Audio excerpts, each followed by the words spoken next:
I know going to Olympia stage is exciting, and I understand, like, 15, 20 people is one thing, but you said 60? 63. Okay, so, all right, so you're a judge and you're judging 63.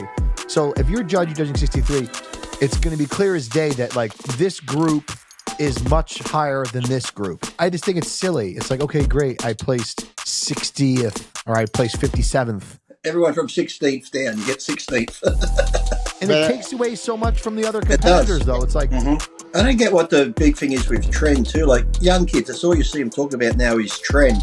Oh, I have a lot of clients now that refuse to take trend. Can we use no trend because I can't sleep, my digestion goes to shit? Then why do you take it? If it makes you feel that bad, why are you using it? It's like...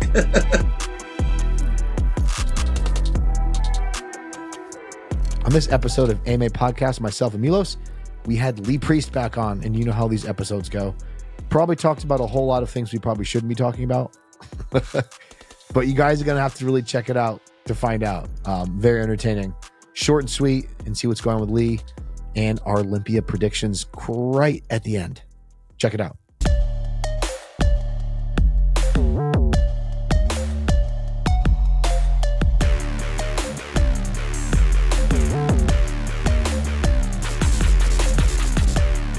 I'm having my oats and my honey. I got to be like Jay Cutler, eat healthy. So, like, fuck, I'm bullshitting you, people. I'm bullshitting you. This is what I'm fucking eating for breakfast. What was that, Cocoa Krispies? What is that? See that, Jay Cutler? Real food, Jay Cutler. Fucking eat that. Fucking eat that. Hey, Jay's eating 6 meals a day, all clean. I can't believe it. I'm seeing it. I'm seeing it. Next. Holy shit. I always give him a hard time, as you know, or if you see his missus in the kitchen cooking, she's like, what am I cooking now? I always just comment, something fucking boring by the look of it. Man. Hey, Lee, are you coming for the Olympia? No, I was just saying, that's why I was showing Chris Ortiz. On next Wednesday, I got to get cataract surgery, and they got to put like a lens inside my eye and all that shit, so... I think it was $1,500 for one fucking, ampoule. It was crazy. But, you have to, like, you're supposed to make a hole, right? And to mix the fucking thing. Anyway, how I injected, the whole thing was just like spraying out. Like, I had that happen once. The pressure. Yeah. Like, holy shit, I just wasted, I'm going to probably be on my dying bed, and I'm going to still think I wasted that GH. I remember dropping a Dianabol tablet once and looking for an hour through the carpet for a Dianabol tablet. I'm like, it's got... And I actually felt shitty on it. I felt crap. So Anadrol I took one a day. Dianabol I'd take maybe, and that sort of stuff. But I always very low, moderate doses. I never went high. Well, let's be honest. I mean, 750 mgs of testosterone, I think, per week is a good sweet spot. Yeah. I've gone to 1250 before, and I actually lost weight because I felt like shit and I couldn't eat as much food. Yeah. I had more worsening sleep apnea. It just didn't feel good. 750 test for me was a good happy zone. It's like 500 is great, but there's not a substantial difference between 500 and 750. But 750 was a good sweet spot. I think so too. That's I don't get what the big thing is with trend too. Like, young kids, that's all you see them talking about now is trend. And I used trend 4 times. The last time when I was with Kathy and took trend, I still remember it. You normally get the cough. You keep coughing. Yeah. I don't know what this trend was. The last time I took it, the last time I took it, I didn't even get the cough. I put it in, and like all across here became that tight I couldn't breathe. I'm there like gasping for air. I'm thinking, fuck, this is how I'm going to die. I mean, it got that painful, and I never touched it since. That's why now when I see people going, I take tren, I'm restless, I can't sleep, it makes me this, I'm like, then why do you take it? If it makes you feel that bad, why are you using it? It's like... Milos and I had this conversation before with like threshold of side effects of a drug. Same with my clients. My clients will be the lowest dose possible, and the dose is dependent on their ability to tolerate the side effects 100%. But you know what's really funny is I have a lot of clients now that refuse to take tren, and they always go, Chris, if I prep with you, can we use no tren because I can't sleep, my digestion goes to shit. can we just use Testmasteron and Winstrol? I'm like, yeah, that's not a problem. The good And old then basic backstage, day cycle. yeah, and then backstage, people are like, oh, you're not using Tren? How? Like some people just think that you have to use it to be on stage. Like you have to. We were blessed back in the 90s that we had a all pharmaceutical grade, from better quality pharmacies.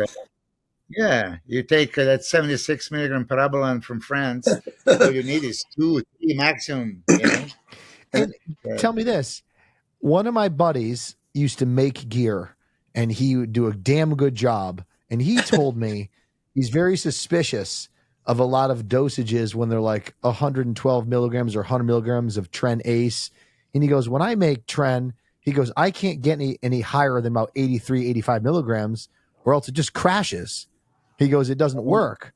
So he used to make it, and it was just bitching, zero pain, and it was just he made it from the pellets.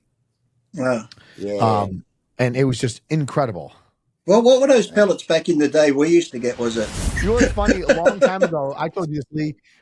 I was training with Evan at Montanari Gym, and you have a poster. They have a poster on the wall that you signed when you were there, and it has the old infamous punching bag, and you're standing there with your gloves wrapped, right? Your hands wrapped. Yeah. And then Evan goes, if there's just one person on this earth that was born to bodybuild, it is Lee Priest. His physique, he was supposed to be bodybuilding. He was not supposed to be doing anything else but bodybuilding. Lucky me. Thanks, Mum. Could have been tennis or golf or something where I made decent money. Tennis, bodybuilding. Golf. Thanks, Mum. Thanks for the genetics. Fucking golf. Come on, Lee. I mean, even when you were starting, right? And myself coming to United States, I never thought about making money off of bodybuilding. No. I just love the training. It was the last thing on my mind. Yeah. Even my whole career, though, I never thought about the money. My whole career was just like, I love training. And then when you got the contracts that said you had to compete, because I hated competing. I love going to expos to meet the fans, but the competing, I would have, if I had been born now, I'd be one of these people like Sam Sulak. Hey, training and eating shit food. That's all I'd be doing. I wouldn't be competing. I'd be doing this. And that's fucking funny. Lee, so you're telling me even from a teenager on, you never enjoyed competing? No, because the thing was, whereas like when I did racing, I enjoyed that because it was first across the line, you win. It's not based on it's not based on opinions of racing anything is so fun. Oh my gosh. Lee, do you ever go race those high speed go-karts? There's a new Formula One, right? There's a new track near me that has the shifter carts, the shifter ones. Yeah. I'm tempted, but now I figure I'll probably roll out of it, break my arm or leg, and those things are so fast. Yeah. What was the biggest speed you both of you? 176 miles per hour on a street bike. 176. What is that in kilometers? 250? My quickest on a drag car was 325 miles an hour in the quarter mile. I think that's like 500 and something kilometers. Holy shit. You got 5 Gs. When you take off, the G forces are 5 Gs. Man. It's 283 kilometers per hour. So what's free like 25 miles? Yeah. That's like airplane speed. God.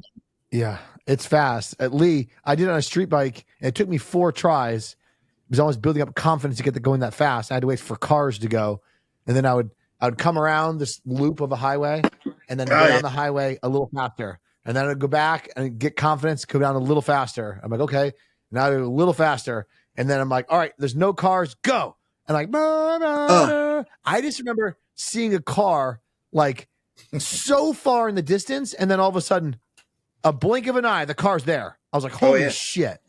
You're hauling ass. 523 kilometers an hour. Oh my God. Okay. That's the quickest I've gone in a quarter mile. Everyone's asking, Lee, what's the news? They said there's some big breaking news about the Olympia today. I'm like, oh, maybe it is just money. Maybe that's the announcement. Yeah. No, it makes sense. You know, we were talking about this. There is like 63 classic, and then God knows how many men's physique, how many bikini and all that stuff. Yeah, That's too and many. then Think about it, right? Okay, so I know going to Olympia stage is exciting, and I understand, like, 15, 20 people is one thing, but you said 60? 63. Okay, so all right, so you're a judge and you're judging 63. So if you're a judge, you're judging 63, you're immediately quickly going to pull out the top 10 relatively fast. It's going to be clear as day that, like, okay, this group is much higher than this group. So I'm like, at that point in time, it's like, it's just, I just think it's silly. It's like, okay, great, I placed 60th or I placed 57th. You know what I mean? Like, I don't know, man. I don't like it. I think it takes up too much time. At 16th, I think it takes away. Everyone from 16th down, you get 16th. Yeah, right.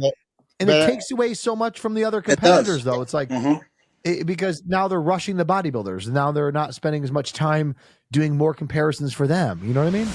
Do you think that now with the 212, I know people got mad at me when I said get rid of 212, but now that we see Derek, Hardy, Bonac, all these people coming from 212, I'd like to see it go to a height class like 5, 6 and under and over. That way you can put the weight on. You don't have to worry about the weight cap because, it's like if you can't make it, you can't make it as a pro. So just leave it open again and just have height class for the two of them. I know that a lot of 212 guys are not going to like you saying that. You know what I mean?